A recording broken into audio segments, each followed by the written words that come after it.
Hello guys and welcome back to Study Medha Academy. ये जो topic आज हम पढ़ने वाले हैं ये आता है under the chapter synthetic fibres and plastic. ये चैप्टर क्लास 8 का है जो कि हमने बहुत पहले ही चालू कर दिया है।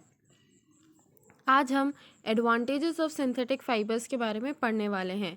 ये एक सब टॉपिक है इस चैप्टर का, और इसके पहले जितने भी हमने टॉपिक्स अभी तक के कवर करे हैं वो सारी वीडियोस आपको हमारे चैनल पे मिल जाएगी। तो इसीलिए आप हमारे चैनल को सब्सक्राइब कर दीजिए। अगर आपने ये वीडियो पहली बार देखा है, आप हमारे चैनल पर पहली बार आए हैं, तो आप हमारे चैनल को चेकआउट कर सकते हैं।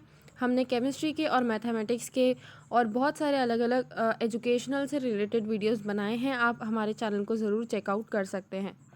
तो चलिए आज की जो वीडियो है एडवांटेजेस ऑफ सिंथेटिक फाइबर्स, हम स्टार्ट करते हैं। एडवांटेजेस ऑफ सिंथेटिक फाइबर्स देखने से पहले हम पहले ये देखते हैं कि सिंथेटिक फाइबर्स क्या होते हैं। वैसे मैंने आपको पहले इस वीडियो में, पहले की वीडियोस में आपको बताया है कि फ़ाइबर्स क्या होते हैं, कितने टाइप के फ़ाइबर्स होते हैं और उनके एग्जांपल्स वगैरह, यूजेस, प्रॉपर्टीज सारे हमने अच्छे से डिस्कस करे हैं।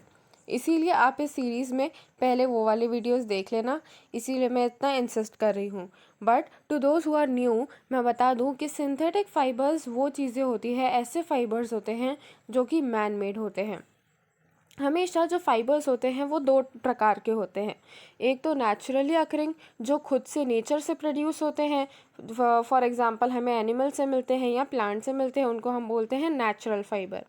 पर कुछ ऐसे भी फाइबर्स होते हैं जो नेचर से हम नहीं ले सकते हैं, हमें खुद को वो फाइबर्स बनाने होते हैं, वो मैन मेड फाइबर्स होते हैं। तो जो ऐसे मैन मेड फाइबर्स होते हैं उन्हें हम बोलते हैं सिंथेटिक फाइबर्स। सिंथेटिक फाइबर्स जो ये टर्म है ये उसी से आई है, मैन मेड फाइबर्स को ही हम बोलते हैं सिंथेटिक फाइबर्स। तो आज हम इनके एडवांटेजेस के बारे में बात करने वाले हैं। अब सिंथेटिक फाइबर्स कैसे अच्छे होते हैं नेचुरल फाइबर्स से, ये क्वेश्चन अगर आता है तो भी आप एडवांटेजेस ऑफ सिंथेटिक फाइबर्स जो है यहाँ पे आप लिख सकते हैं। तो चलिए विदाउट एनी फर्दर अडू हम स्टार्ट करते हैं और देखते हैं कि क्या क्या फ़ायदे होते हैं सिंथेटिक फाइबर्स के। तो सबसे पहले जो हमने यहाँ पे लिखा है वो है स्ट्रॉन्ग। पॉइंट नंबर 1 है कि स्ट्रॉन्ग होते हैं सिंथेटिक फाइबर्स, क्योंकि वो जैसे हम समझ सकते हैं कि वो मैन मेड होते हैं, तो हम उन्हें केमिकल्स के द्वारा बनाते हैं। तो जैसे ही हम केमिकल्स का प्रयोग करते हैं वो अपने आप ही उसकी जो कैपेसिटी होती है, ड्यूरेशंस होती है, वो सारी लॉन्ग लास्टिंग होने लगती है, और इसीलिए जो फाइबर्स बनते हैं वो भी स्ट्रॉन्ग बनते हैं। अब हम एक लाइन का जो डिस्क्रिप्शन यहाँ पे दिया हुआ है वो पढ़ लेते हैं। Synthetic fibres are strong so they can take up heavy things easily. मतलब जैसे हमने याद है, हमने ये पढ़ा था कि जो नायलॉन होता है, नायलॉन की रस्सियाँ बनती हैं, तो वो रस्सियाँ आप समझ सकते हैं कि रस्सियाँ अगर बन रही है कंस्ट्रक्शन पर्पस में, अगर ये फाइबर यूज़ हो रहा है तो वो कितना स्ट्रॉन्ग होगा। नायलॉन की जो रस्सियाँ होती है वो भी कितनी स्ट्रॉन्ग होती है, और उससे हम किसी भी चीज़ को ऊपर टंगा सकते हैं। या तो आपने बहुत बार देखा होगा कि कपड़े सुखाने के लिए भी हम वो नायलॉन की रस्सी का इस्तेमाल करते हैं। तो वो जो रस्सी होती है वो इतनी स्ट्रॉन्ग होती है, क्यों? क्योंकि वो एक सिंथेटिक फाइबर है। सिंथेटिक फाइबर हमेशा स्ट्रॉन्ग होते हैं। अब हम आते हैं पॉइंट नंबर 2 पे। पॉइंट नंबर 2 है रिटेन देयर ओरिजिनल शेप। मतलब जो ओरिजिनल शेप है, रिटेन का मतलब है कि वैसे ही बनाए रखना। तो रिटेन देयर ओरिजिनल शेप मतलब अगर हमने जैसे ही सिंथेटिक फाइबर को एक शेप में मोल्ड कर लिया तो उसके बाद में वो वही शेप, उसका जो ओरिजिनल शेप बन जाएगा, तो वो वही शेप में बहुत टाइम तक के रहेगा। इसका भी हम अब डिस्क्रिप्शन पढ़ लेते हैं। Synthetic fibres retain their original shape so it's easy to wash and wear. मतलब जो फाइबर्स होते हैं उनसे हम कपड़े भी बनाते हैं, तो इसीलिए जब रिटेन कर लेते हैं शेप, कोई भी कपड़ा अगर रिटेन कर लेता है तो उसको हमें धोना इजी हो जाता है। जैसे कि आपने बहुत बार देखा होगा कि अगर वुल के कपड़े होते हैं, जो नेचुरल वुल होती है, अगर उसके कपड़े रहते हैं और अगर हम उन्हें धो दें तो या तो वो छोटे हो जाते हैं, वो सिकुड़ जाते हैं, उनमें रिंकल्स आ जाते हैं और अपना वो शेप चेंज कर लेते हैं बेसिकली। तो सिंथेटिक फाइबर्स में ऐसा केस नहीं है। जो सिंथेटिक फाइबर्स होते हैं उन्हें हम कितना भी धो ले, उन्हें हम कितनी भी बार पहन ले, उनका जो ओरिजिनल शेप होता है वो रिटेन रहता है।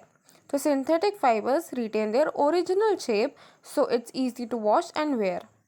Then third point is elastic, can be stretched out. मतलब ये प्रॉपर्टी जो है इनकी, ये भी फाइबर्स की जो प्रॉपर्टी है कि इलास्टिक नेचर के होते हैं, और इसी वजह से हम इनके जो body fitting, body hugging clothes होते हैं वो भी बना सकते हैं। जो डिज़ाइनर वेयर्स होते हैं उसमें इलास्टिसिटी, जिन कपड़ों में इलास्टिसिटी चाहिए होती है उन कपड़ों में भी हम सिंथेटिक फाइबर्स का यूज़ करते हैं। Then soft, synthetic fibres are generally soft, so they are used in clothing materials. जैसे कि हम केमिकल से बना रहे हैं तो ऑब्वियसली हम ये प्रेफरेंस देंगे कि हम वो जो मटेरियल है वो सॉफ्ट बने, क्योंकि जो फाइबर्स होते हैं बेसिकली वो क्लोथ्स बनाने के ही काम आते हैं, तो इसीलिए वो सॉफ्ट होते हैं और इसीलिए वो क्लोथ्स बनाने के काम भी आते हैं। Then colour, varieties of colors are available as they are manufactured। मतलब क्योंकि वो हम बना रहे हैं, हम मैन्युफैक्चर भी हम कर रहे हैं, हम ही उससे बना रहे हैं, मैनमेड फाइबर्स होते हैं, तो इसीलिए हम जिस कलर के चाहे उस कलर के बना सकते हैं। तो इसीलिए हमें कपड़ों में भी वैरायटीज़ मिलती है, अलग अलग विविड कलर्स में हम उसे बना सकते हैं। अगर हमें ब्लैक ड्रेस चाहिए तो हम ब्लैक ड्रेस बना सकते हैं, अगर हमें वाइट कलर की ड्रेस चाहिए तो हम वाइट बना सकते हैं। ऐसे ही हम अलग अलग ओकेजन्स के लिए अलग अलग कलर की ड्रेसेस हम बना सकते हैं, अलग अलग टाइप ऑफ फाइबर्स यूज़ करके।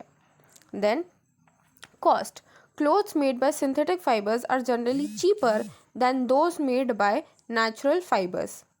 जैसे कि जो आपको ये फैक्ट पता ही होगा कि जो सिंथेटिक फाइबर्स होते हैं वो हमें बहुत ज़्यादा मात्रा में मिलते हैं, बिकॉज उसका जो मैन्युफैक्चर होता है वो एक लॉन्ग स्केल प्रोडक्शन होता है और इसीलिए वो हमें सस्ते में मिलता है।